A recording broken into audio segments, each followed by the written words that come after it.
Welcome back to Tightlining Maryland. Today what we're going to tie for you is a pink beaded hare's ear. It's an experimental fly of mine that I have found to be really effective on small streams as well as even on the gunpowder and some other bigger streams. But it's a pattern in which it's got a little bit of flash, it's got a little bit of, some of your signature, basic look that a hare's ear would have, but with a little bit of tweaks to it that I've found have been pretty successful for me. So I'm going to show you how to tie this, so let's get started. So one of the basic things that you'll need to know is the ingredients, which I'll put those down below, and I'll also run a little bit of a list across the screen so that you can see it.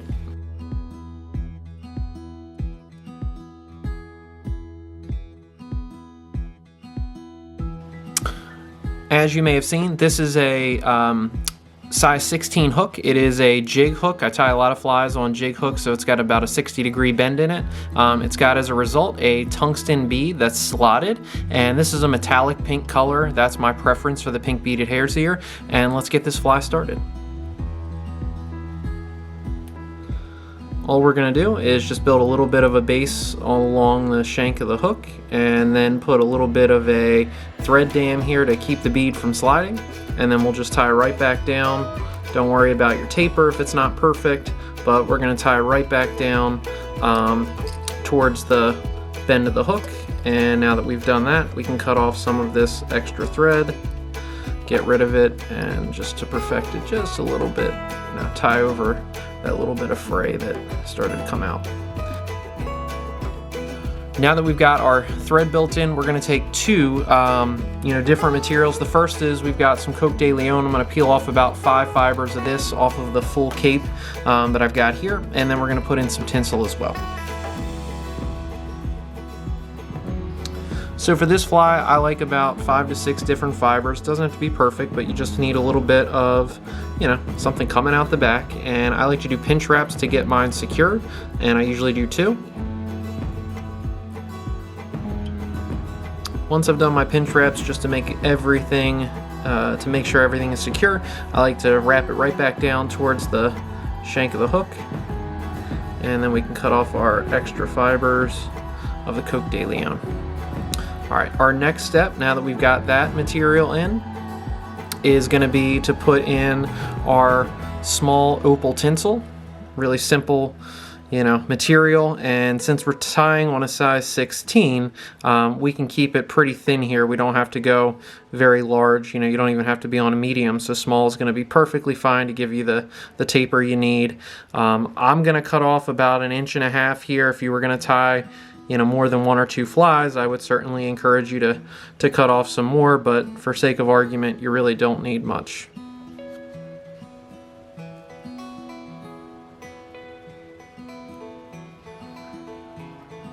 Alright, so in order to secure this in, we're going to put the tinsel right up against the side of the hook, and then all we have to do is, once we're flush up against it,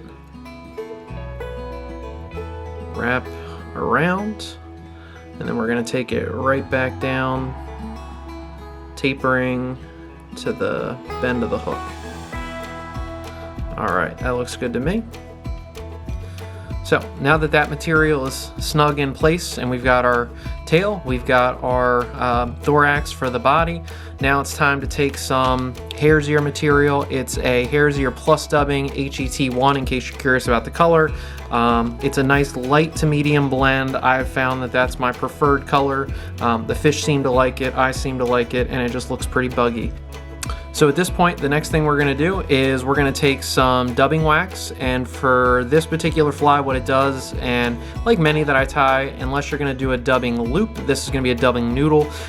What this does is it basically almost acts like glue, so it's like an adhesive to keep that hare's ear material nice and tight up against it, so that way you don't really lose the quality of the fly after you've caught a couple fish, you've nicked the bottom, hit some rocks, whatever the case may be.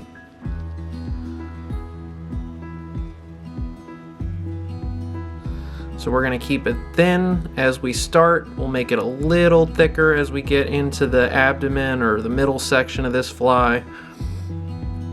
If you end up a little thicker than what you want, don't worry about it. It's one of those things where it's going to thin out a little bit as you as you get to putting in your tinsel. So I like what I see there. We've got plenty. Let's get this back to where we want to be and start our fly. We're just lightly going over the areas as we build up towards the head. All right, I think that looks good. I may want just a small pinch, I mean a really tiny amount right by the head of that. I want just a little bit more.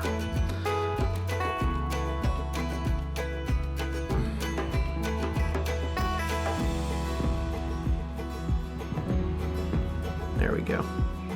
All right, and I can see that I've got this little piece right here. We'll cut it away, but don't worry if you've got some pieces coming off of that. That's perfectly fine, because what that means is that for this particular fly, it really just makes it look like the fly has legs. All right, so now that we've built in our hare's ear material, it's time to wrap this tinsel across the body. I like to give it about 4 wraps, just segmenting the fly as we go up towards the bead. That's 3, and here comes 4. And then once I've gotten to my 4th, I'm going to take 1 wrap in front, 1 wrap behind, 1 more wrap in front, and that completes how we're going to secure in the tinsel, and we'll cut that away as close as we can. Last step we're going to do is we're going to hit this with a whip finish. So let's get that ready.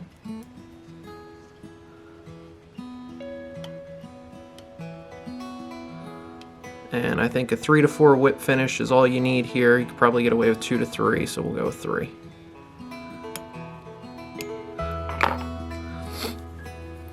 Cut away our thread. And our very last step, just to again make sure it's durable, is we're going to use some UV clear finish. You could use Loctite, you could use head cement, whatever you have available is good enough, but you really don't need a whole lot. And given that this is a low budget, meaning no budget film, to make it look nice, we'll hit it with this UV light, and then what we'll do is we'll spin it for the effect of making it seem super professional, when in actuality all it really is a amateur fly tying video.